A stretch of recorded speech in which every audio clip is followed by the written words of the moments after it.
Good evening, everybody. Good evening. I am Reverend Dr. Vanessa M. Brown, and I am your host and moderator for this evening. Welcome to Beyond the Gatekeepers. I'm excited to have you all here on tonight. Welcome back after our 2-week hiatus. We are so glad that you are here. I see you all coming in the Facebook Live room. I see you coming in on YouTube. And guess what? We are live on Twitter tonight. This is so awesome. We are so grateful for the great work that's happening on Beyond the Gatekeepers. And so we want to welcome you. And we want to talk tonight. We're talking about freedom and justice for some. The holy work of trans justice. The holy work of trans justice. I want you to share on Facebook Live, share on YouTube, share on Twitter. And I want to introduce to you our guest for the evening. So let me do so. Our first guest is Maya L. Vazquez. Maya works for the Forney Center as the Transgender Services Coordinator. And we are so happy to have Maya here with us on this evening. Maya, will you come on and greet the people and tell them a little bit about yourself? Hello, everyone. I want to thank Beyond the Gatekeepers and Dr. Vanessa Brown and others just for having me. I am a native New Yorker and have been doing policy work specifically for transgender nonconforming individuals for about 17 years. There's a lot of work to do as we're coming today or this evening to have this discussion. But just a little background for me, I obtained a bachelor's degree in healthcare administration. I currently work, as Dr. Brown mentioned, at the Forney Center, which is a youth homeless drop-in center where I coordinate transgender services there for LGBT youth that are displaced. I'm currently actually also the founder of the Transgender Liberation Project, where I provide technical assistance for nonprofits nationally. Maya, that's awesome. And I want to say how proud I am of you and congratulations on your new business. I know that there's going to be some great things to come ahead of this. I want to bring on our next guest in the person of Alfonso David. He is the president of the Human Rights Campaign, and we are so excited to have Mr. David here with us. Mr. David, will you come and greet the people on this evening? Yes, indeed. Thank you. Thank you so much for having me. Welcome to everyone who's joined the show. It is my pleasure to be here, and I look forward to the conversation. Thank you so much, Mr. David. And we want to bring in Bishop Carlton Pearson. He's an author, progressive spiritual teacher, and thought leader. And we're so glad to have Bishop Pearson here with us on this evening.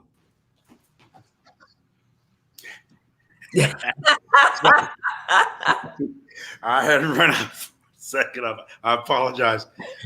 Good evening, everybody, all of you who are the guests, esteemed people that I look forward to meeting more personally in time and to hearing what you have to say, because you have plenty to say. And I'm also elated to be able to discuss openly, candidly, and perhaps even forcefully, one of the last pioneers for human rights in American history, the latest pioneer territory, frontiers, I should say, for freedom, for acceptance, for love, for justice, for support, for embracing. One of the probably most abused factions in American society is the transgender faction and section of our culture. And so I'm really interested in both learning and burning with the passion to do whatever we can to make this different for anybody in pain, for whatever reason, but particularly our beloved trans brothers and sisters across the planet. So looking forward to it. Thank you so much, Bishop Pearson. Last but certainly not least, she is not a guest, but she is the co-host and co-producer of this. We're happy to have Bishop Yvette Adrian Flunder here with us. She is the presiding prelate of the Fellowship of Affirming Ministries, and she is the senior pastor of City of Refuge United Church of Christ in Oakland, California. Bishop, will you greet the people and lay out the foundation for tonight's discussion? Good evening, everyone. Am I all unmuted and everything? Excellent. I saw Bishop Pearson come in. I was getting ready to sing running. I can't tarry, good old Pentecostal song to bring you in. I am so glad to see you and to see your face. This is my beloved brother, Bishop Carlton Pearson. I am so glad to see Dr. Alfonso David, the HRC president. What a joy. I am so glad. I got so excited when I found out that he was coming to the HRC. It meant so many things on so many levels, and the timing was impeccable. And I'm glad to see him. And of course, my own, I would like to refer, if she will not be offended, my own daughter and friend and colleague in this work, Maya Vazquez, and the incredible work that you are doing. I follow you from a distance, but I kind of keep up with my trans children here and there. I'm always interested in knowing ways in which the roles and responsibilities are becoming consistent, such that the folks who are doing this work are also from the community. And that is a beautiful thing to watch and to see. Good evening, Bishop-elect Vanessa M. Brown, and to all of those who are hearing us tonight. I want to say to you from my heart, I am moved, I am saddened, to some degree frustrated by what it is that I am hearing in our nation. What I believe is, to some degree, an all-out backlash, particularly against President Biden's determination to include transgender and gender nonconforming persons in the military once again. And also the intention to have a renewing of the Civil Rights and Voting Rights Acts that have been in many ways dismissed and weaponized in so many ways, politically, but also theologically, in many situations by conservative Christians and others who are living out a form of religion that is filled with supremacy, particularly white supremacy. I'm frustrated by it because it insists on seeing humans in the binary. It reminds me a lot of miscegenation, the idea, if you recall, when legislation went before the Supreme Court that had to do with people having interracial marriage and the loving, you all know, the loving legislation, and that whole entire thing had to do with this idea that everything is binary, essentially that it's an us and them. So it's white people and people of color, and any interbreeding, as it was called, of different races was against the will of God. And it amazes me the way by which the loving legislation let folks know that we can use God to legislate injustice. We've done it again and again, where women are concerned, where people of color, particularly African Americans and folks at our borders. And now this idea of this binary God is an amazing thing to me. I read it again and again, where people are saying that God created men and women. And you know what they mean when they say it, which is, you know, they add this prejudice to sanctify the prejudice. And I have learned that there are so many gender expressions that are in God, as we are created in the express image of God. So if we are created in the image of God, God is some of everything at the same time. So there's a myth in the binary. Disturbed by the outlawing of gender affirming treatment for youth, disturbed by the backlashes, and because this is a fear-based reality. We're not talking about an incredibly large number of people in the population, but the fear is unbelievable to me, and the terror that folks have when we move away from the binary. So I am here to hear from the HRC, to hear from our local and folks in New York that are doing this work about the current anti-trans legislation, what we can do as people of color, people of faith and justice, when yet another population of people are being targeted and hated in the name of the divine. So God bless you, and thank you for being with us today. We are all ears all over the country and world to listen and to hear as people of faith and people of justice. God bless you. Thanks so much. Thank you, Bishop Flunder. So with that being said, I want to first of all, again, thank the Facebook Live audience, thank the YouTube audience, thank the Twitter Live audience, and I want you all to continue to share. This is a very important conversation that we are having on tonight. And Bishop ended it in a way that I want to start, which is targeting and the evil that is being done against our trans siblings, right? And so on just yesterday, we see that in Arkansas becomes the first state to outlaw gender affirming treatment for trans youth. And I want to bring that to Alfonso, David, and Maya. I want all of us to kind of weigh in. I want the conversation to be as organic as possible, with each of us weighing in. But I think it's important that we start with you, Mr. David, and talk about where do we go from here? What are we going to do? Because I feel like if this is just one state, obviously we know it's a Republican state, but if we get one state, it'll be 2 and 3, and it'll spread abroad. So what is our game plan, Dr. David? Well, thank you for that. First, let me just say I've been practicing civil rights law for more than 20 years. And it's unfortunate that we see the same record being played over and over again. We are facing a national crisis in this country, a national crisis in that transgender people are being effectively erased. We have legislators that are trying to indoctrinate hate into our legislation. They're trying to say that transgender people do not exist. And they're doing that in a number of different ways, 2 that are most critical. 1, they're saying that if transgender people are receiving medical care, they should be able to outlaw that care. And that's what they recently did in Arkansas. Think about it. What they're saying is transgender people who are receiving medical care can no longer receive medical care. So to effectively erase the existence of transgender people. Second, they're saying that transgender people shouldn't be able to participate in sports consistent with their gender identity. Now, the problem that they face is we've had anti-discrimination laws in the book since the 1970s. The sky didn't fall. Transgender people have been participating in sports consistent with their gender identity for decades. We have anti-equality forces that are looking for problems that don't exist. And they're doing that because they're looking to mobilize their base. We heard this in the opening that they lost the election.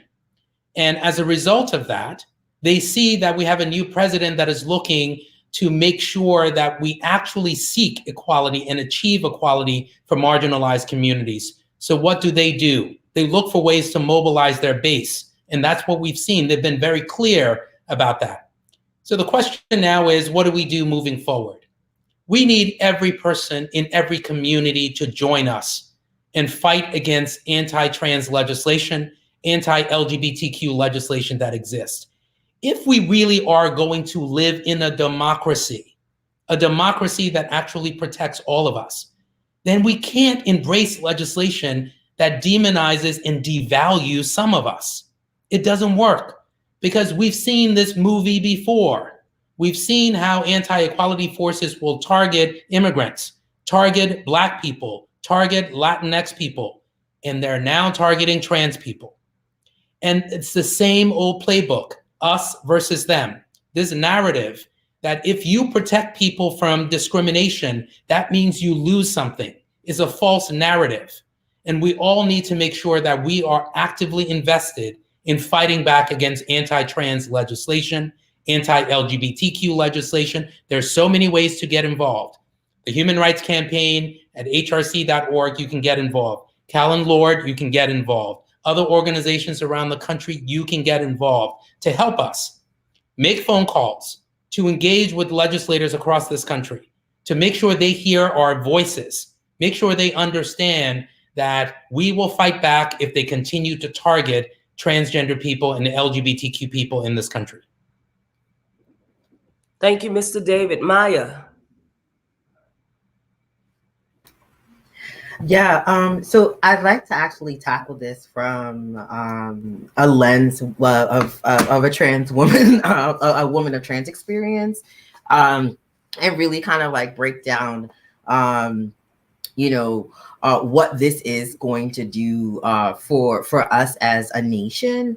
And so what we're seeing now, particularly here in New York City, is trans folks actually migrating from these states like Arkansas that creates laws to basically erase us and enable us from moving forward, right? And so there's the transgender nonconforming community already is at a high rate of homelessness. So here is an added piece to homelessness, right? I would also say that upon just reading particular articles, my concern, and I think I didn't kind of mention that earlier, I spent 10 years of my life in New York City's foster care system, and my gender identity was always a concern for either foster parents and or the clinicians, right? And so I think that we're in a better place today than in the 90s when I was experiencing, barriers to services.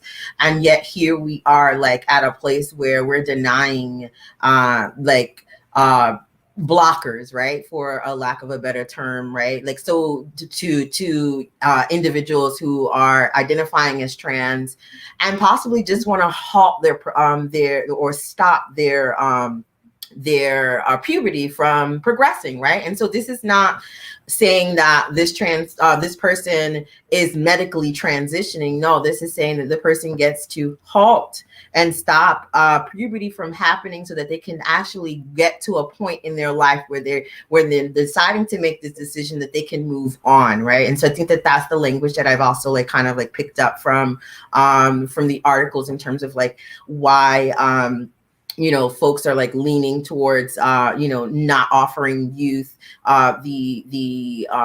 the medical treatment. But I also say, I would sit here as a person who transitioned at the age of 15 to say, like, look, there are many barriers that have been presented to me in terms of employment, right? Like we, as trans individuals, did not get any support or legislation that supported us in terms of employment until 2014, right? And so I have legally been fired from my job due to my gender identity. Right. I have legally been removed in my adolescence from the New York City's Board of Education because of these concerns like bathrooms or like sports. And I mean, to be honest, I particularly didn't care for gyms. So sports wasn't a thing for me. And I don't care to use the bathroom in public. So that wasn't a thing. So I just feel like we then put our own personal concerns into this particular area that really and essentially is possibly not like being utilized by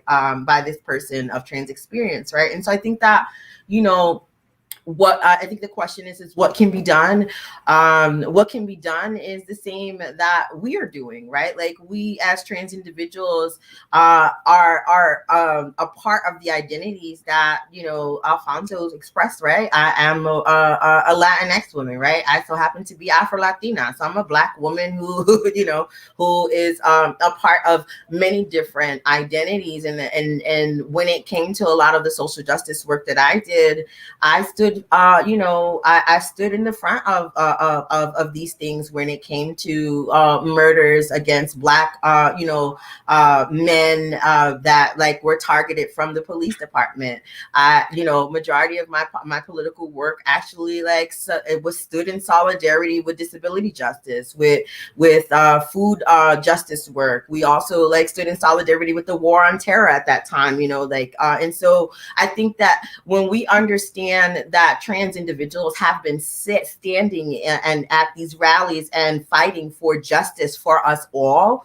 and that we as a society will not be able to move forward without the inclusion of TGNC folks, that that majority of the concerns that we're having today actually are concerns that we have experienced in the past, right? And so when I think about this Arkansas legislation or this, what comes to mind for me is the laws that they're created around abortions, right? Who are you to tell us what we could do with our bodies, right? And so I think that we have to think of a bigger picture around this, and then also understanding that, yes, I kind of always bring this up, and I think that this is a perfect opportunity for folks to really understand the trans feminine spectrum of this, right? We as trans women actually give up the privilege of the male privilege, right? And I think that oftentimes we're shunned and pushed aside, specifically in either the military and or these sports and specific sports, and I think that folks really don't understand the chemistry of what it means to transition and how the body changes and what happens. So really how to help, how to support, take the time to learn about someone who is of trans experience, understand where they're coming from, and then see the connections between your lives and your struggles and the barriers in which you actually are experiencing, and get together in solidarity and address these concerns as a community. None of the policies that we got here, particularly in New York, serving transgender non-conforming individuals, was done alone. We did it with allies. We did it with the support of, other organizations, community members, and those who actually don't even identify as LGBT. Thank you, Maya. Very well said. We appreciate that. And I think that I want to ask Bishop Flunder a different question. Bishop Flunder and Bishop Pearson. Now, Bishop Pearson, I know you have to leave, right? And because you have something else to do. But what I want to say to Bishop Flunder and Bishop Pearson is that the church is silent. The church is silent. And let me just be more specific and talk about the Black church, because that's where we're from, right? And so let's talk about the silence of the Black church and why that might be, and what we can do for those of us who are not all silent, like the Fellowship of Affirming Ministries, right, to continue to raise our voices. So I'll start with Bishop Pearson, because I know you have to leave, and then I will pivot to Bishop Flunder. Bishop, you're muted. Every time I do it, I'm sorry. A silent church is a saltless church. Sometimes a silent church is a stupid church, particularly if the church is Black and or affiliated with a Black experience, because Black isn't just a color, it's an experience. Rejection, discrimination, prejudice, lynching, torture. We ought to be the most sensitive community on this planet, certainly in the Western world, to that kind of maltreatment. I am profoundly disappointed in particularly the white evangelical church, but the ultra-conservative church at large. They picked a fight with the 21st century that they will not win. I don't mind them resenting the change, but if you resist it, it's going to be an exercise in futility. They have won a few battles, like in Arkansas, but they will not win the war. And it's brilliant young people, and I don't mean that in a demeaning way. Myra, you have much to say, and you say it well. I'm proud of you, and you're helping us. Alfonso, I got involved with the human rights campaign. Yvette, I don't remember how many years ago you got me involved in it, but you're amazing. You're forceful, you're clear, you're well-versed, you're articulate, and you're bold. And my heart breaks. I have a niece who is now a nephew and has not been spoken to by her mother since the transition. Married to a woman, a white woman, and we didn't know that she was even gay until she already was going through the change. And it didn't create an upheaval in our family, but it broke our hearts because I know my niece loves her daughter. I know that. I mean, you don't know how not to. But she abandoned her. She literally dropped her. My sister, who's a grandmother, has taken over, went to the wedding. I helped them move to where they live now. We've all been very supportive. But it was different for our family because we've never had that kind of an experience, not even with same-gender loving people very much that we know of. Of course, in our family, they'd be very quiet about it. It's a whole strict holiness. But we've been wrong. And I want to tell the church they're in error and they're arrogant and there's ignorance. And I'm ashamed and embarrassed. And I want to be not only confrontive, but combative of this spirit. It's not going to work. There are people right now, while we're talking comfortably in our places, who are, as Myra, you alluded to, have run away. They don't have any protection tonight. Not only a roof over their head, but they're vulnerable to any vicious, violent fool on the street who would blatantly attack them. A lot of the residual of the Trump freedom to be arrogant and mean is still on the planet. And these people need protection and love. And if we know of anything, we need to start homes just for trans, not just for gay, because sometimes the gay community itself at large does not, the LGBT community doesn't understand the trans situation the same way. I've spoken to several who say we don't get it yet. And so that even makes our trans community even that more vulnerable. This is a very critical concern, and it needs to be top of the line priority. I'm glad we're talking about it tonight, Bishop. But let's continue this conversation. I can be here for about another hour. So I want to hear, and I want some marching orders. So tell me what we need to do. This is critical. You have my support 1,000%. I love you. I respect you. And you are called to, as old folks say, you're called to the kingdom for such a time as this. I'm calling you both Esther tonight. I love that. That is so good, Bishop. And so we look to hear from Bishop Flunder as well. So Bishop Flunder. Wow. Thank you, Bishop. So much that I could say, but I will say this. I want to say again that we need to form a theology, a clear theology, a clear theological statement and position. And I want to say this to both of our colleagues who are here tonight. I know that it is very difficult. It was hard enough when we were working for marriage equality. but it's very difficult to really carry this water as it relates to trans justice in communities of faith. I want to say that openly. And I want to go so far as to say that in the Pentecostal church that Bishop Carlton and I were both born and raised in, we had a whole lot of folks that I would venture to say we call almost trans, pretty near trans. We had this crew that, and we still have some, I'm thinking about a few in my mind right now, that are right on the borderline of transition, particularly male to female trans folks. And we call them flamboyant. We call them a whole lot of things, but honey, they're going to wear a church hat, just like all the missionaries on the front row, and high heel shoes on the down low. It is an amazing reality.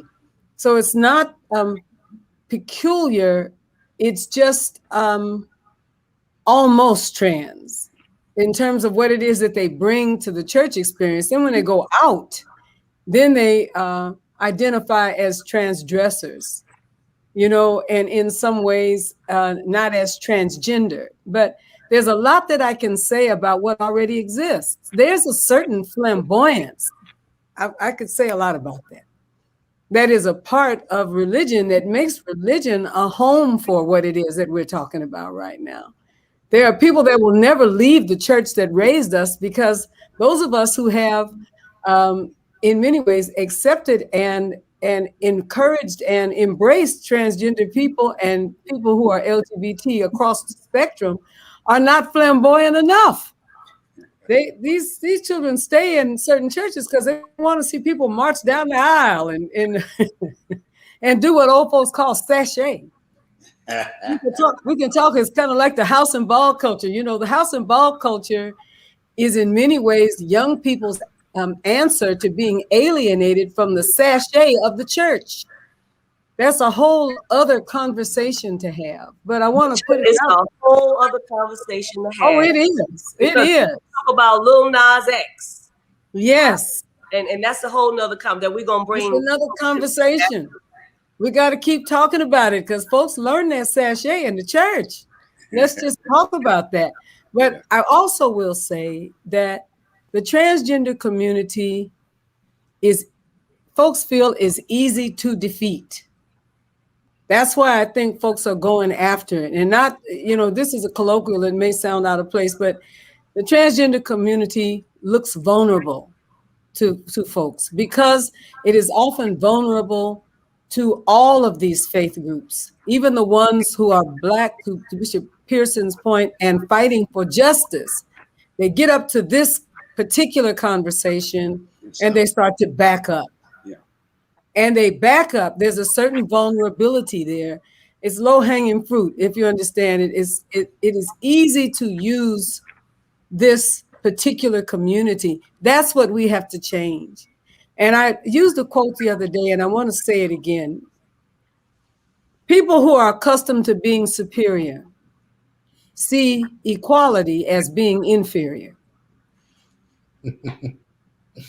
And we are experiencing that right now. People who are accustomed to being racially superior want to keep on saying all lives matter because they do not want us to say Black lives matter.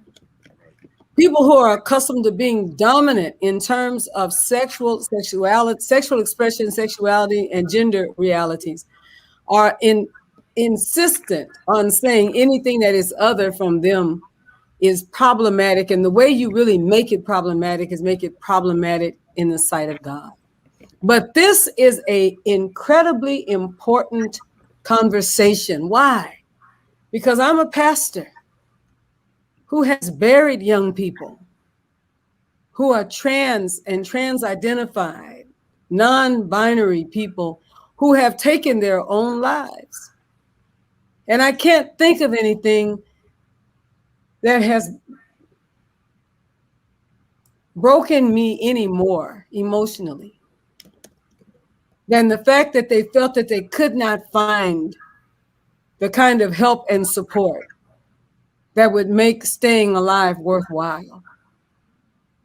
particularly when it's coming from your parents, it's coming from your church, it's coming from your race, coming from your community. And I'm not seeking pity. That's not what I'm talking about. I'm talking about a reality. It's hard enough to be pubescent, and grow up. All of us remember we came into I'll say it again, came to our sexuality. It was a crapshoot. We didn't know what to do. It's like, Jesus, how does this go? And how am I supposed to do? How can I talk to somebody? And well, in the Holiness Church, you couldn't talk to nobody, even Jesus. You couldn't even talk to Jesus about it. Well, right. That reality exists. And imagine that being married to trying to determine where you should land in your gender identification, where you should land. I want to see an end to trans suicide. I want to see an end to trans murder, an end to it. I want people to think that trans people are viable and important and a part of our family and not expendable, like throwing out last night's garbage. I need to see that shift and change. And I know that the church is responsible. And then finally this, I want to see small businesses, trans-led small businesses, trans-led corporations, trans-led folks that didn't, emerge from wealthy families, trans folks that are just folks who can do small businesses that will perhaps benefit the trans community and the rest of our communities. I'd like to see money put toward that. If these corporations really want to help, then help trans folks to establish businesses and to become fiscally independent and fiscally capable to help the rest of the community. So when the AIDS jobs left, and Alfonso knows what I'm talking about, when all of those AIDS-related trans jobs in the height of the epidemic, a whole lot of folks got hired to those jobs. When those jobs left, a very significant number of our trans community were suddenly unemployed. And the question is, do I have it right, Maya? The question is, then where is the employment supposed to be? And then to help people, to teach people. And I'll tell you just one funny story. I had one of my employees was a trans woman. And she came to work late every day, Bishop Pearson. Every time she came to work late. Somebody knows what I'm talking about. She came to work late every day. And so I said to her one day, I said, so baby, what is it that keeps you from coming to work on time? And she said, Bishop, you just don't know how many things I have to do to get ready. That's what she told me. To which I said, well, darling, you're going to have to start earlier. This is what I told her. I said, if you're going to work out here in this real world, you're not going to be able to use the fact that you're a trans person as the reason why you are late. Essentially, there's training and you understand what I'm saying, and support in a real tangible way to help people move from one way of living and thinking to another way of living and thinking. And I honor right now Bobby Jean Baker. I honor and with my whole heart, Mother Major. That's my heart. She's a church mother in my church, even though she's in Arkansas. And her significant other, Beck, and they have a new baby boy. How incredible is all of that? We have so much that we can do. So I know I answered 3 or 4 questions that you asked me, but I thought it was important for me to touch on a little bit of it. Thank you, Bishop. I want to read this statement from Bishop-elect Sonia Williams. She says, the toxicity of silence in the Black church is perpetually cowardice and damaging. Their refusal to speak openly against the abuse and murders of trans individuals is contrary to the love and acceptance revealed in our transgender God, who created a transgender being in the Garden of Eden. And I love that statement, and I want to lift up Islam Nettles. Islam Nettles is a young girl who was beaten pretty much to death on the streets of Harlem a couple of years back, and I funeralized her.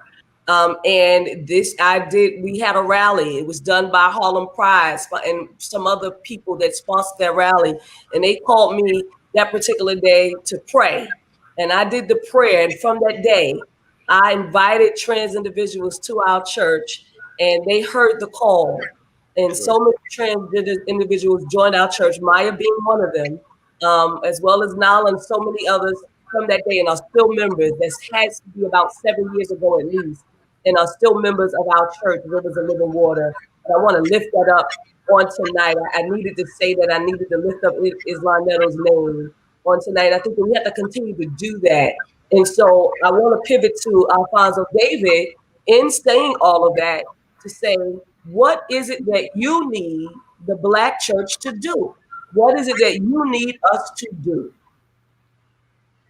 Well, Bishop Flunder sort of referenced this as you think about a new ministry.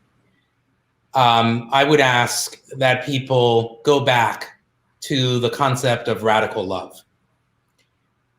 We all know that God loves us individually, and he loves us with radical love. But for some reason, that concept gets lost in translation as people judge others. And the trans community, unfortunately, is feeling the brunt of that right now. The LGBTQ community writ large has felt the brunt of that for decades. But this idea of radical love, to the extent we can commercialize it, to the extent that we can indoctrinate it in the way that it should be indoctrinated in people that seem to take on the trappings of faith, but not the responsibilities associated with it.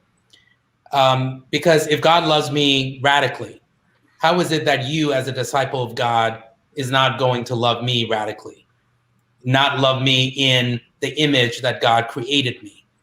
So as we think about mobilizing over the next few weeks, over the next few months, over the next few years, one of the most important things I think would be to get people to revisit the fundamental concepts that undergird our faith and our religion. You can talk about people of different faiths, people who are Christian, people who are Jewish, people who are Hindu, people who are Buddhist. They all believe in a higher power. And the concept of radical love, I believe, transcends all of those religions.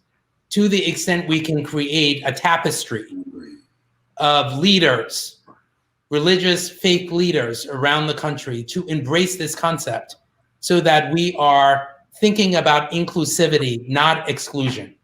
We're thinking about how we can take this concept of radical love and commercialize it so that people are actively involved in the quest for social justice. That is my big ask. And I know it's a tall ask because I know religion, as was said before, has been used as a shield, and religion has been used as a source of oppression. Religion was used to legitimize colonization. Religion was used to justify slavery. Religion was used to deny interracial couples the right to marry. It was used to oppress women, and is now in some cases being used to oppress LGBTQ people, and specifically transgender and non-binary people. So going back to the source and focusing on radical love and how we can commercialize it would be my ask. That's excellent. Can I drop one thing before you move from there? Certainly. One of the great frustrations we had when we were working around marriage equality, Dr. Alfonso, was when in California, the spokespersons had some great apprehension about using people of faith because they thought we would alienate the Black community, essentially. And I'm thank you, Lord, married to Oh Happy Day, if you understand what I'm saying. And I kept saying, now everybody knows us, and particularly in gospel music. Why don't you use us? Yeah. Essentially. And so they said, well, there's some real concerns about it. And in some ways, I see that disparity even till now. And I would encourage that there are a number of faith people, Bishop Pearson, myself, and several others who are both straight identified, Black folks, gay folks, trans folks who are people of faith. I would encourage HRC and other organizations that are doing this fight, much like we did in California around marriage equality, utilize us. Because there is a voice, often faith has to speak to faith. Mm-hmm. And I'm not suggesting at all that you are not a person of faith. But I say that because there are several different kinds, and you've said it, our Muslim folks, our Buddhist folks, our earth-based folks, our African indigenous faith folks, and all kinds of different kinds of Christians. Oh, big assortment. Christians hate Christians. We got all kinds of different kinds of Christians. But I believe that there is a core of us. And historically, public policy has been separated from faith. The religious right has figured out a way to marry their faith concepts, narrow though they may be, to their public policy. The two are married to one another. We are weak in that area.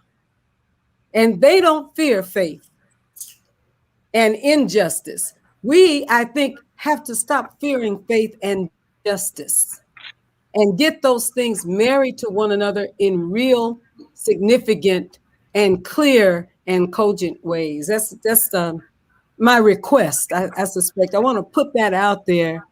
Say, let's see what we can do to make this work. And I humbly receive that. You should know that when I took over the Human Rights Campaign almost 2 years ago, I created a program called Religion and Faith. And I hired a director to run that program, Michael Vazquez. And we have been engaging with faith leaders all across the country to support the Equality Act, which, as you know, is federal legislation that would provide non-discrimination protections to LGBTQ people. And we have many, many faith leaders that are involved. I'm going to be, thank you for the invitation, enlisting you all personally to help us in this battle ahead, because we do have to start, I think, actively incorporating public policy with faith. It is a core part of the work that we have to do. Thank you so much. That is incredible. And I think that you probably answered a portion of this question, but I'm going to ask it anyway. It is from Kimmy Floyd Rice. And the question is, how does HRC intend to deepen the commitment to transgender and non-binary entrepreneurs and leaders they have started with the leadership programs and things like the micro grants? So when I took over the organization, we created a program called the Trans Justice Initiative and hired Tori Cooper, who's a Black transgender woman, an advocate, has been working in this field for a very long time. And that program focuses on 4 principles. One is employment, making sure we create employment opportunities, working with corporations around the country. The second is creating capacity building, identifying transgender people who are living all over the country and providing additional resources and support to make them even more effective advocates moving forward.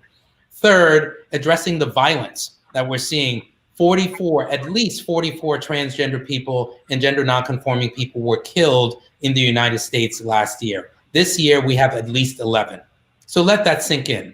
Last year, at least 44 transgender and gender nonconforming people, and this year, at least 11, who've been killed because of who they are. And so we have been working with local officials around the country to get them to sign pledges where they will make a commitment to address the violence in their communities.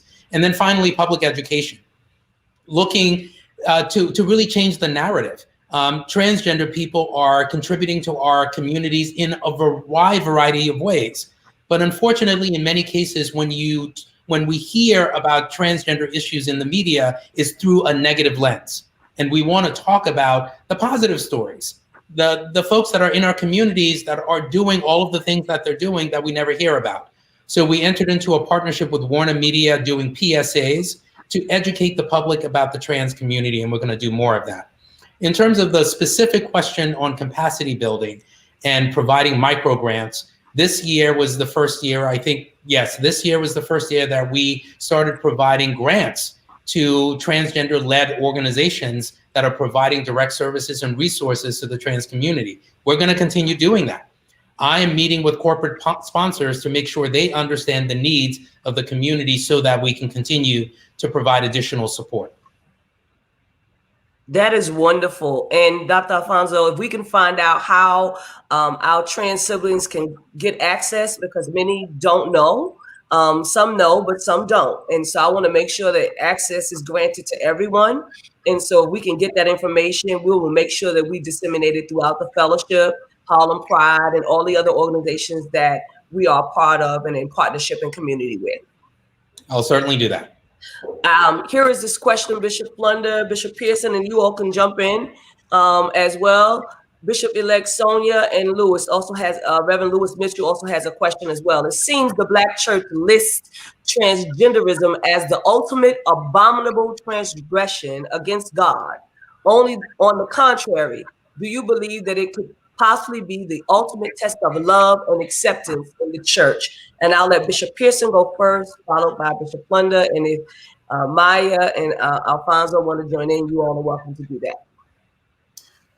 Human sexuality has always been a delicate, sensitive issue in the conservative faith-based community. Homosexuality is another one, then trans after that. Theologically, we have to make it clear to the church that this really isn't a theological issue. It isn't even a spiritual issue. It's just human beings being human. Anybody who says that transgenderism is an affront to God because God somehow created trans is saying that slavery or fighting slavery is an affront to God because God gave the Brits and the French and the Portuguese power to take 30 million of us at least off the continent of Africa and enslave us. That was the will of God. That's what many white people have thought, that they were blessed by the gods to take those big ships across the ocean, that 7-day journey, and through storms. That's when Mr. Newton said, "Amazing grace, how sweet the sound." That was the sound of seagulls, meaning that they had survived the storm and was near enough land to live. So they were tying in the blessing of the Lord, helping them bring slaves over. Now, for somebody to say that gay folks choose, they weren't born that way, they choose to be that way, they're saying, I could have made that same choice, but didn't. The issue with, theological issue with church folk is they don't think same gender love is unnatural. They just think living or walking or acting it out is. Same with men who feel more feminine enough, like J. Edgar Hoover, to be a cross-dresser back in the day. Who knows how many congressmen or senators or Supreme Court justices may have those issues as a matter of fact. It's nothing new, but it's just that trans people are openly, forcefully, almost aggressively being who they are. And the society says, you can be trans, but don't let me know about it. It's the don't ask, don't tell mentality. So we have to demystify trans and demystify human sexuality and make the church reconsider why they consider all human beings being human sinners. So that's a long drawn out, theological debate, but the church is never going to just nod because they think they are. It's just like putting condoms in churches or encouraging the use of what do you call it? Not condoms, but not get pregnant stuff. What's the term? Contraceptive. I'm not as bright. I don't want you to not get pregnant stuff. Providing that for our teenagers is a form of endorsing or condoning, quote unquote, fornication or sin or sex outside the marriage. So it's really not just sexuality. It is that you're free to be sexual. That's what the church squeals out because they're sweating beads every day because of not being something they want to be and being something they wish they weren't. That's a psychological issue as well as theological, and it needs to be addressed. We might just one day, Bishop, would like to do a whole subject just on is sexual sin sins? When are sexual sins sin? When is sexuality homo or human sexuality sin? What about adulterers and fornicators and people who live together outside of the marriage covenant? There's a whole lot of issues that they put this into. Trans is the most confrontive, because people are saying, well, you're changing your nature. You decide God made you a man. All of a sudden, you're going to change. Well, supposedly God made us all sinners. If God made us all sinners, then why would we dare change what God made us? I mean, that seems like a weak contention, but you could draw it out, because these little simple thoughts is what people come up with. God made you black or white or tall or heavy, thin, fluffy, whatever. We try to change things about ourselves all the time. We can get by with excess weight or even being a little underweight. But if you change your gender or orientation or to what it is, then you're sinning. So we need to put this in front of and have a bunch of preachers, pro and con, just talk about what y'all consider sin and why. And one last question. A gentleman called me. If I named him, all of you would know him. When I was standing for the human rights for laws against laws to protect same-gender loving people and physically challenged people. A preacher called me in my office and said, Bishop, I called to tell you I'm appalled that you're up here in Washington, standing on the Capitol in support of same-gender rights and marriage. And I said, equal rights. He said that you're supporting equal rights. I said, as opposed to what? Unequal rights for same-gender loving people? No, that's not what I'm saying. I just want to be able to preach against sin. I said, whose sin? Yours or someone else's? And then he stopped dead and said, I don't want to get into theology. I said, no, that's exactly what you're getting at. You want to stand in your pulpit and put homosexuality down as a sin, and you want the Congress to protect you to do that, even though you have them in your choir and on your usher board and throughout your congregation, possibly in your family. Well, that conversation was cut off very quickly, because I was very confrontive about issues that they are covering. And I happen to know that preacher who have been involved in many, many sexual affairs outside marriage and even had children. So I'm through with the hypocrisy. I'm finished and done with the arrogance. And I think we need to not just discuss it, but confront it, as well as doing the other wonderful things that we're planning to do to help people understand how important it is not to discriminate against our trans community. Thank you so much, Bishop. Bishop Flunder. What a blessing. I remember all those days, those conversations. But I would venture to say that one of the places where we have really failed, and I am a daughter of the Black church. I'm a daughter of the Trinitarian, classical, Pentecostal Black church, where you run up and down the aisles and shout and speak in tongues. And if you give me an opportunity, I'll still do the same thing. Hey, I'm getting me. So in terms of the culture of the church, the movement, the ecstasy, the expression, I still have it. It's the theology that I'm finding incredibly problematic. And I need to put out there the fact that one of the things that we cannot really talk about, not really, is human sexuality. We have a very serious problem with this. And I want to put that out there again and say that to our detriment, most people in and around church and faith came into their sexuality as a crapshoot. I want to say it again. It just kind of happened, and it's like, whoops. There was no situation where somebody sat you down and shared with you and talked with you, except don't do it. That was the only conversation. Don't do it. Everybody else is doing it, but don't you do it. I mean, that was basically what they told you, don't do it. And then when you finally did get to it, you just kind of happened up on it. It's okay for me to say it that way? It's like, well, now I see. And the reality of it was, because they told you not to do it, that made it all the more intriguing to try to figure out what is this thing that there's such a big to do that nobody is telling me. So the whole conversation about the human body and human expressions of love and sexuality and gender identity and all of that needs to be taught to us. We need to teach in our faith-based organization some things about the human body and its realities and hormones and eroticism. And we give, and I'll say it, I get in trouble every time I say it, but we always say that Jesus was very human in every way, human and divine. We say it all the time, but we do not give him anything as it relates to eros. We refuse to allow or permit him to be a man, straight or gay. He just didn't get anything in that area.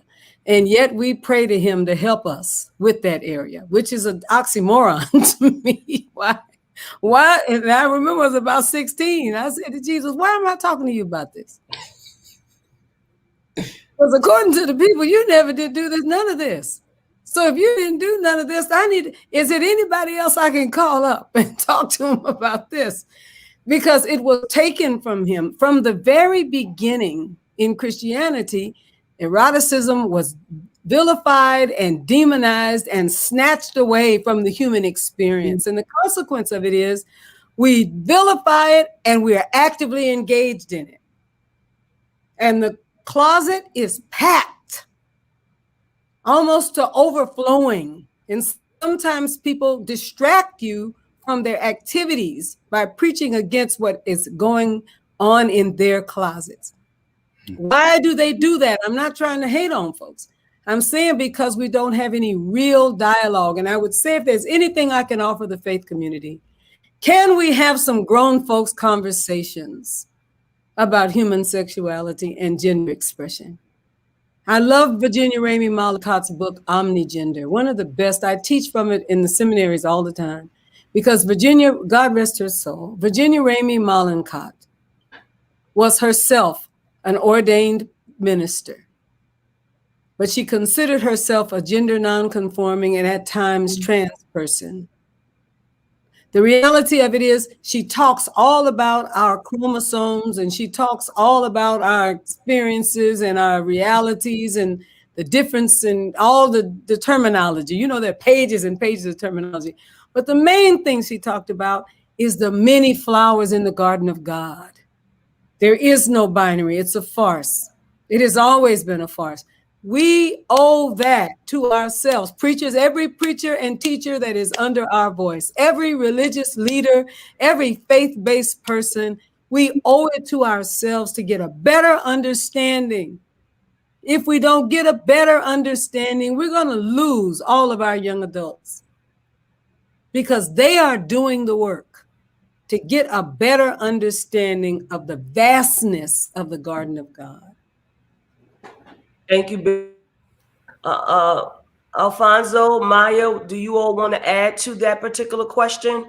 Do you believe that it could possibly be the ultimate test of love and acceptance in the church?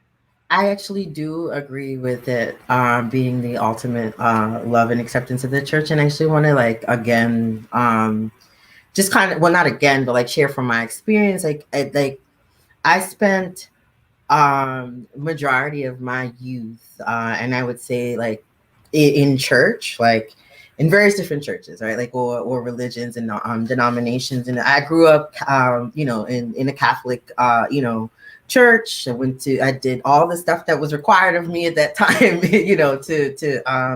and also battling, or of the fact that at home we were hiding the Yoruba practice, right? And so for me, there's this indigenous culture that was hidden away, and I was forced to practice Christianity as opposed to what was really passed down to my family. And I think that because of being in foster care, I was also exposed to different denominations. And all I'm really saying is that in that time frame, 9, 8, 10 years old, I was struggling with my gender identity. And so I want to kind of like remove the whole conversation around sexuality and really focus it on gender and gender identity. And when we look at it from a medical aspect, as Bishop Pearson said, it's a psychological thing, right? Like in my childhood, and what happens if we look at the life cycle and how, we as human beings develop mentally, our gender identity is actually the first thing that we actually identify with before we even get to the portion of how we or who we are attracted to sexually, right? So the conversation around gender identity needs to happen, and in ways, I think Bishop Flunder, you talked about like having these conversations around human sexuality and what that would look like. And I would say that we're already having these conversations, right? We're just not actually having them in larger settings, right? The ways in which policies have been implemented, specifically through the ways in which I've seen the policy being implemented, is actually having these conversations in around human sexuality, right? Like and understanding the difference between chromosomes, and I think that what we're also like, we have placed individuals who actually are intersex in this trans umbrella, and what we've done is erase the intersex population, right? Or individuals who are intersex, and for those who probably don't know, these are individuals who are born with ambiguous genitalia, right? And so they're technically neither male or female, right? Their gender is chosen by the doctor and not their genitalia or their assigned gender at birth, right? And I think when we think about the larger picture in this, and understanding that individuals may have the full form of their anatomy, however, like mentally they've developed in different ways. And so when we learn to understand and accept people for who they are and how they develop, then we'll get to a place to even further the conversation around sexuality and gender expression. Like for me, like me being a trans person, or the trans to me is an experience. It's not an identity, and I think that that's where we have to have this understanding. And I walk on this earth as a heterosexual female, and that's just how I should be received. My gender identity is the experience. I think you said it earlier, Bishop Flunder, that like we are all in transition. The nerve of whomever does not understand what or offers the excuses to I don't understand, because at the end of the day, when you get up in the morning and you're ready to go to get to work, that's a transition. When you are on your way to work, that's a transition, right? And so when we understand that trans really is the prefix of a compound word that like goes to the second word, right? That'll complete this word. It only means that we're going from A to B, right? And so when we understand that we're in motion, and that we're always in motion, we're always transient, then we'll start to understand, oh, well, this is what the trans community is going. We're only in motion, right? We're in motion, and it's identified that we're in motion specifically with our gender identity, and our expression. And I think that one of the great things was like removing or dismantling this whole like transsexual piece, because that was a big thing that I couldn't like identify with, is because to me, this is not a sexual thing. This is not a lifestyle. This is not like I'm in a space where, or a place, or in a world or a realm, where I'm a two-spirited, right? Like how I see it is that I came into this world in a male form, right? And my brother has thus put himself aside, and I, the female, is moving forward into this process, right? And so I don't denounce who I was. I actually encourage and embrace where I came from, and understanding that like I'm moving in this journey because it actually was ordained by God, right? Like, and so for me, I struggled, in Pentecostal church. I struggled in missionary Baptist churches. I struggled, I think Bishop Brown, we had a conversation about 2 years ago about answering the like my yes, right? And I think that the thing for me, I've already answered that yes a long time ago, right? But it was really about me understanding that one, I am a space for interruption, and being okay with the fact that I get to interrupt these spaces and have folks understand, hey, look, like, we're just as human as you are. And if you want to sit down and have a time to have a conversation to talk about how we can unify and talk about like next steps and moving forward, let's do that, right? Like, I'm all about peacemaking. I'm all about teaching. Bishop Flunder, you also mentioned like the whole AIDS epidemic, right? Like, it took me at the age of 16 to find out that I was HIV positive to even start working in this community. It took my diagnoses to turn my life around and save my life in a way that like allowed me to help and put forth these programs and or opportunities for the next youth that's coming behind me. And so like I've witnessed I've been a part of actually funding that was allocated specifically to gay men that gave us very little to work from, right? There was a moment like in 2002 and 2005 and 2006 where we were running to Georgia and arguing with the CDC to revise, RFPs. That was specifically actually what you said, Bishop Flunder, land us a job. We were accessing services and being, receiving support groups by gay men or folks who actually wasn't trans identified. So like we're in a place now where, things are a lot better. However, like we really truly need support from the LGBT community in this time, and as well as the cis heteronormative community in this time, because we're suffering. We're suffering in ways where we're losing our lives. We're suffering in ways where we're dealing with a lot of trauma that is actually rooted in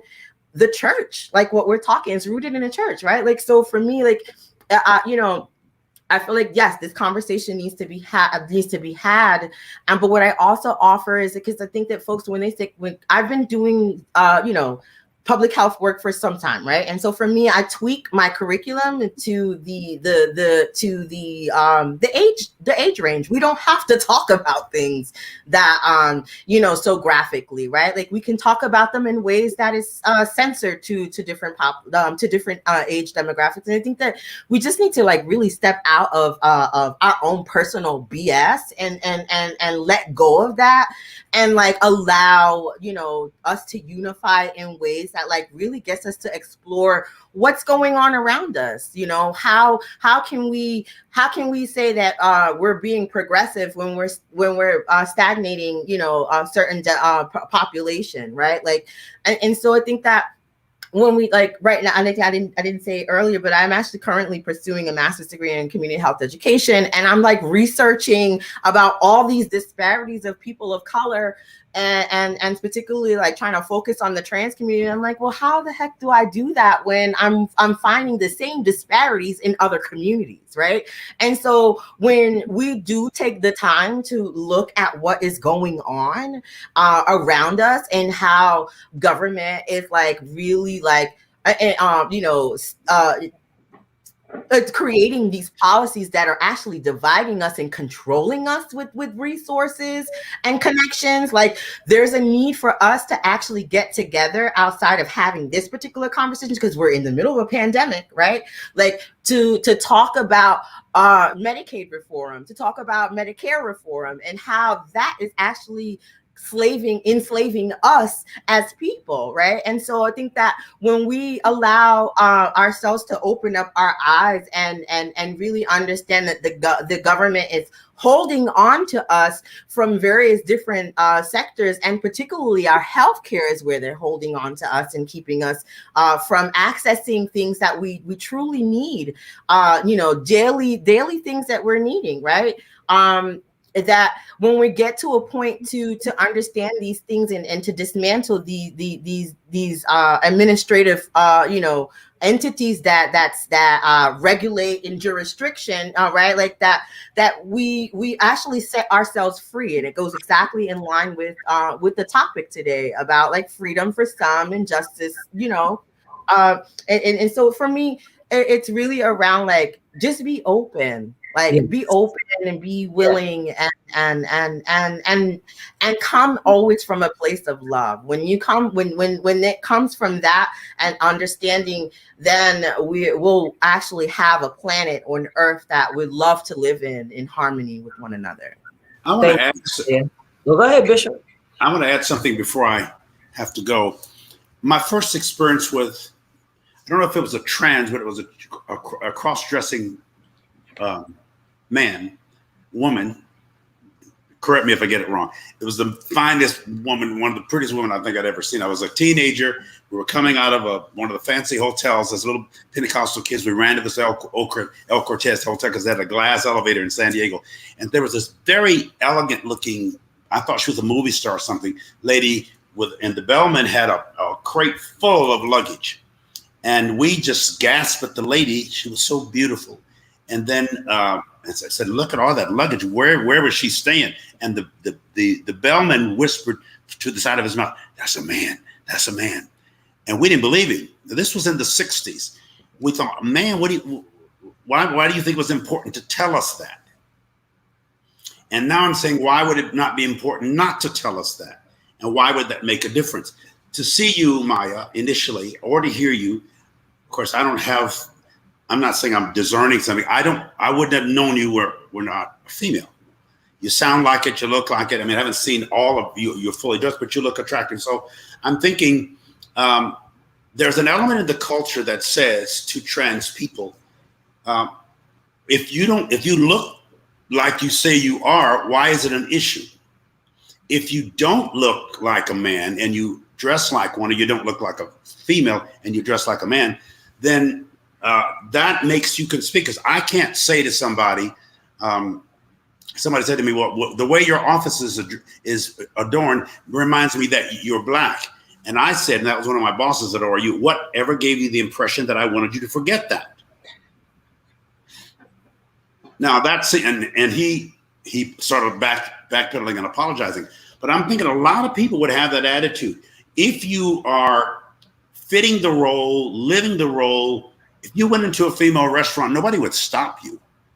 But it's the laws on the books that say, if we find out that you're trans, you can't use that restroom.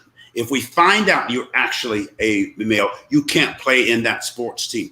That's the issue I think people are dealing with. We can't deny, you know how you were made. You know how you came here as a child, feeling in a male body, feeling female, feeling trapped in a male body, that conversation. So it seems like all same gender loving people, already heterosexual people who are saying, or straight people who say, I was born liking women. That doesn't mean I couldn't like a man. My orientation is toward females. So I'm not against somebody whose dominant preference or orientation is same gender. That is a discussion that's critical because more people are confused than they are anti. They're saying, how dare you be who you really are? Or how dare you not be who you aren't, who I want you to be? We're imposing on you and everybody. Be like I expect. Live up to my expectations, not yours. That's where the injustice is.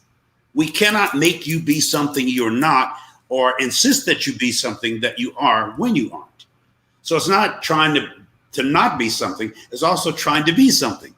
And that's a discussion, Dr. Brown, that we could give a whole time to and have people express. Because I think if we're dealing with the symptoms more than the source of the issue is ignorance. And some people aren't hating you. They really wish they were you. They wish they had your freedom. They wish they had your courage. They wish they had your tenacity, your guts to do and be and say, and to be out, not only out as a same gender loving person, but a trans person. That even makes it book material. I hope you've written one or will, because that's movie stuff.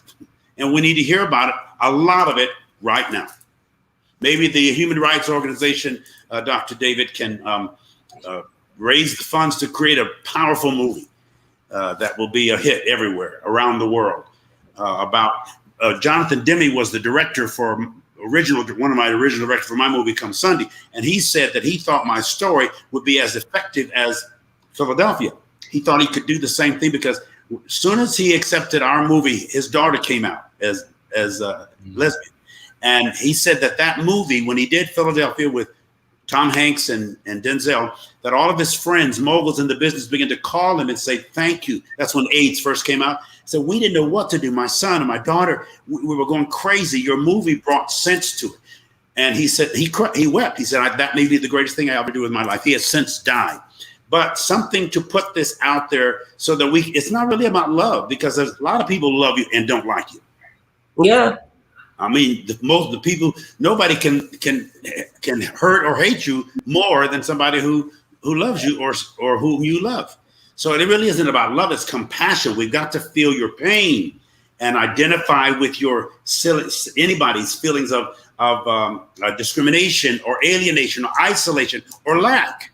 Compassion is the term. I think love has become a really sloppy, clumsy word because too many people have told me they love me and don't do one damn thing to help me. I spelled damn D-I-M-E. They ain't sent me a dime to help me get through nothing. So we need to follow this up, Vanessa. I think we will, because there's a lot of practical things we got to talk about as well. Indeed. Alfonso, do you have a comment on this particular question by Bishop-elect Williams? I do. Well, first, I just want to thank Maya for that incredible dissertation that you just unleashed on us. Thank you for that. It was amazing. It was beautiful. This question reminds me of when I came out as a gay man and the feedback that I got as a result, where everyone, well, some people, I shouldn't say everyone, some people reduced my sexuality to sex. And it was, you're gay, what do you do in bed? And different issue with our trans siblings. But unfortunately, many people, when they hear that someone is trans, automatically think about what their anatomy is. And they're not thinking about their identity. So for me, this question really ties into perception becoming reality and reality becoming perception. I often say to my staff that the most important thing is understanding someone's reality. It doesn't matter if their perception is flawed, it's their reality. And thinking about how, when we answer this question, for me, it's all driven by how we identify. It's about our identity and what that conflict is between how we identify versus how other people perceive us. And if we can get to a point where we reconcile those things by more information, more education, more awareness, more compassion, we're able to hopefully bridge that divide.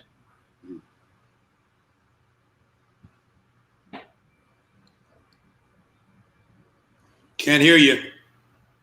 Thank you so much, Dr. David. I want to end this conversation by making a statement from Reverend Lewis Mitchell, and I think it's very important that I say that. I also want to bring up the fact that Reverend Fred Davey and Dr. Cornel West wrote a very powerful article that we're going to place in the chat that we didn't have a chance to really touch base on like I wanted it to, like I would have liked to, but they're going to place it in the chat. They're going to place it online so that you all could read it. But the statement by Reverend Lewis Mitchell says, in the theology of transness, we are in both of the testaments, amazing and daring. We are the lineage of eunuchs. We are the gateway for non-Jews to become Christians. We are not foreign or new. We are exactly as God created us. And I want to have, after saying that, I want to have a final statement of 2 to 3 minutes from each one of you. I will start with Bishop Pearson. 2 to 3 minutes. Final statement. I want to emphasize the importance of walking a mile in somebody else's moccasins, the adage that the Native Americans have said. Try to put yourself in the place of anybody who you see is hurting or you want to hurt. Anybody that you like, think of the person you like least and what you like least about them. It could be you, yourself. But think about that person, not only what they do or are, but why, as best as you can understand. I never judge people by what they do, but by what they were thinking 5 minutes before they did it, or 5 hours, or 5 years, sometimes 5 decades, as things accumulate. And then we do something to our lives, with our lives, in our lives, that may be questionable. Because I went through that after 50 years of being a fundamentalist evangelical. Then I switched, and people jumped on me for coming out of that closet of radical inclusion and demonizing me without questioning my thought or even reading the book I wrote. So before you judge a person, try to identify with their feelings, their pain, and then their thoughts about those feelings or that pain, and then have a conversation. I think that's where some clarity, cleansing, clearing can occur and bring a different kind of peace on the planet about sharing concern for people who are hurting in any way. Thank you so much, Bishop Pearson. Maya. Yeah, thank you, Bishop Pearson. I just wanted just have folks understand, we as a trans community are in a time where we are being forced out, of every place, right? Or every anything that you can possibly think of, right? And so I kind of want to also just take a moment to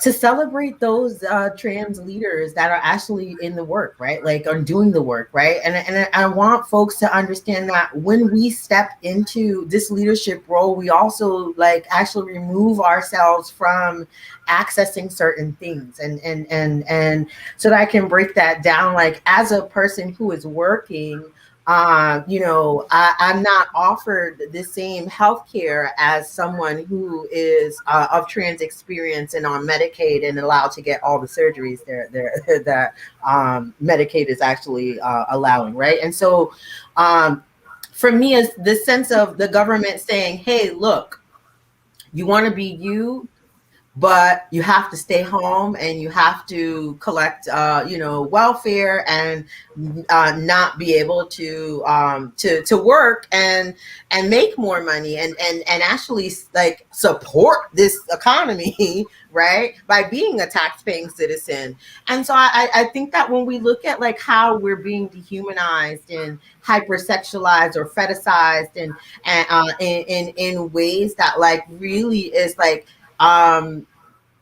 disgusting in so many different ways, how we're being forced out of just communities because of a lack of understanding. Just take again, I'm gonna just reiterate, take the time to get an understanding of how this is actually affecting us all around. There was a time where individuals of trans experience couldn't get food stamps or a job because they didn't present the ways in which someone wanted them to present. And I think that's when we really truly understand how we're suffering, and really truly that we care and love for everyone, no matter how they feel about us, and that we truly just want the same in return. I want to thank everyone for this opportunity. I truly enjoyed this conversation and would love to further the conversation more. And I look forward to seeing where this goes. Me too. Thank you, Maya, so much. Alfonso, David, and then Bishop Flunder. I'll say to everyone who took the time to listen in on this conversation, thank you. We are living in a state of crisis, as I said before. I want to restate that. Our trans and non-binary siblings are being targeted in states all across this country. Our opponents are betting on the misinformation and the fear that they're spreading about transgender youth and their experiences playing sports. and receiving affirming care. They think that the fear and the misinformation are going to succeed and help them mobilize their base. But we know that they've overplayed their hand. We've seen this movie before. Yes, they may have won some of these legislative battles, but we know they will ultimately lose the war. And we are going to continue this fight, the fight for the LGBTQ community, the fight for equality, the fight for liberation. What we're fighting for is not simply to be treated equally under law. We're looking to get to that place that we call equality and that place that we call liberation, where we're not second guessed when we walk into a department store, or we're not second guessed when we try to get into an Uber or to a Lyft, or we're not second guessed when we try to rent an apartment. We're trying to get to that place where we are actually being seen for the dignity that we deserve to have. And unfortunately, in many parts of this country and in many parts of the world, we're treated differently just simply because of who we are. So we hope and we look forward to people seeing beyond themselves, getting to that place where they can put themselves in the positions, as Bishop Pearson said, where you're actually seeing the lives and the challenges and the experiences of other people. See beyond yourself. And if you can do that and help us overcome the barriers that we face, maybe we can create a pathway to liberation. And it's not just winning one piece of legislation or winning one lawsuit. It's about actually getting to that place where we're being seen for who we are and being respected for who we are. Because ultimately our democracy doesn't work unless we're all treated equally under law. Thank you so much for your time today, Alfonso David. We know how much in demand you are nationally and internationally, and we really appreciate your presence on tonight. Bishop Flunder. So I think I'm going to sing mine out. So my dear friend, Danny Bell Hall wrote a song, and Bishop-elect Vanessa knows it's very close to my heart. So I'm going to share just a chorus. It says, "You're a designer's original. You're one of a kind, created by a master with one purpose in mind, to be a showcase of God's glory for the whole world to see, an example of God's beauty as God shines through you and me." To all of our family, just know that we are designers originals. Be encouraged. Thank you, everyone, for sharing tonight. Thank you, Bishop Flunder. Thank you to all of our guests on tonight, Bishop Pearson, Alfonso David, Maya. Thank you so much for two things: shining the light and letting us know that it was the role of the empire that has everything to do with this, and also that it's about basic human need. We appreciate you for that tonight. Very much so. And of course, the Bishop Flunder, just ending tonight. People are crying on Facebook, and just, it's a beautiful thing. And we should have these conversations more often. Hopefully we can do it again. Even, again, we are all open, Dr. David, to doing PSAs, to doing whatever we can do to further these calls. We are open. TFAM is open to this. I want to bring you a few commercials that we want to show. And we want to say to our audience, Facebook Live, Twitter, YouTube, thank you so very much tonight. Beyond the Gatekeepers is here every week, and we want you all to support us. We ask that you please support our broadcast by sending a donation via our Cash App. Our Cash App is $TFAM annual, or to PayPal at www.paypal.me/TFAM Justice.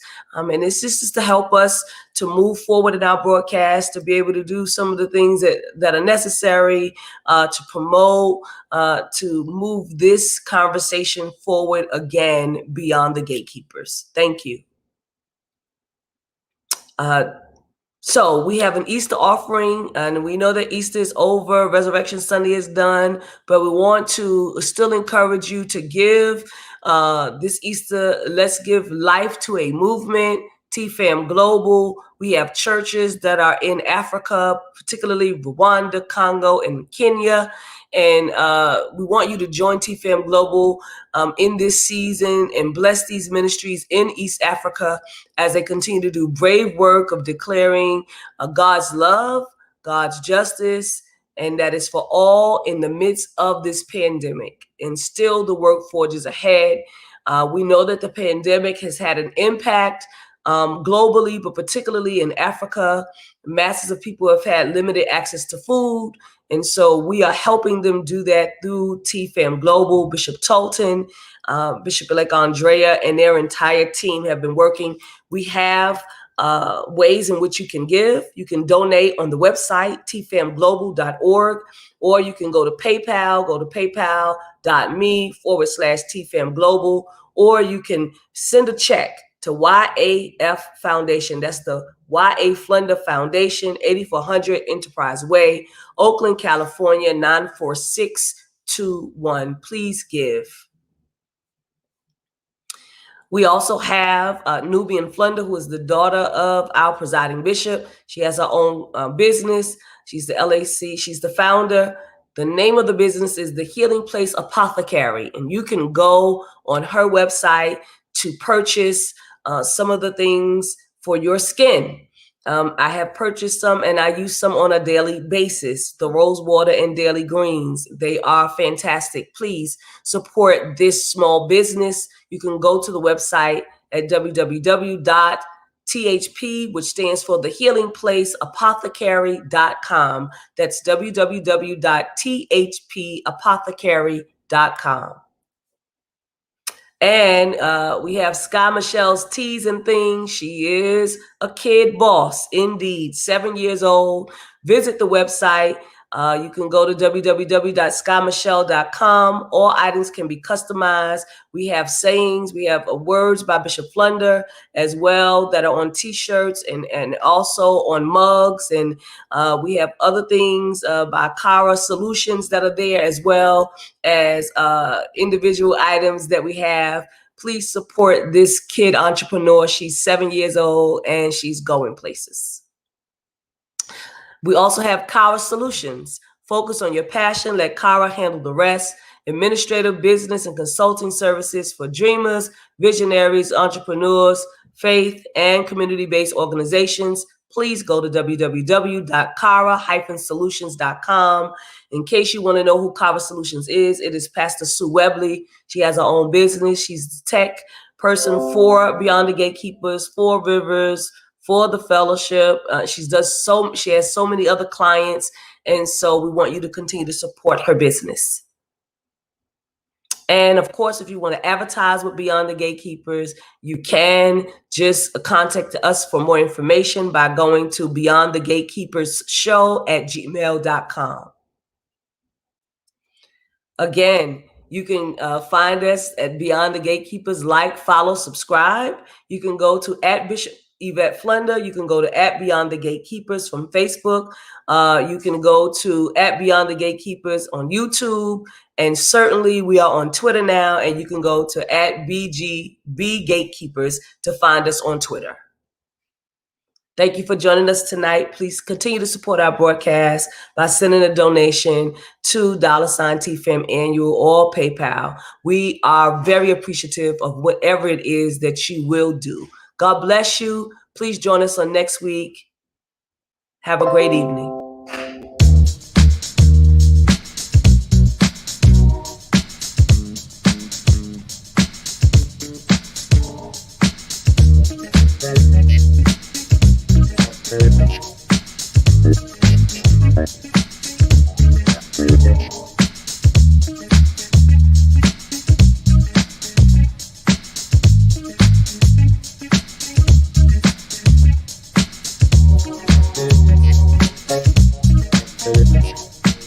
Thank you.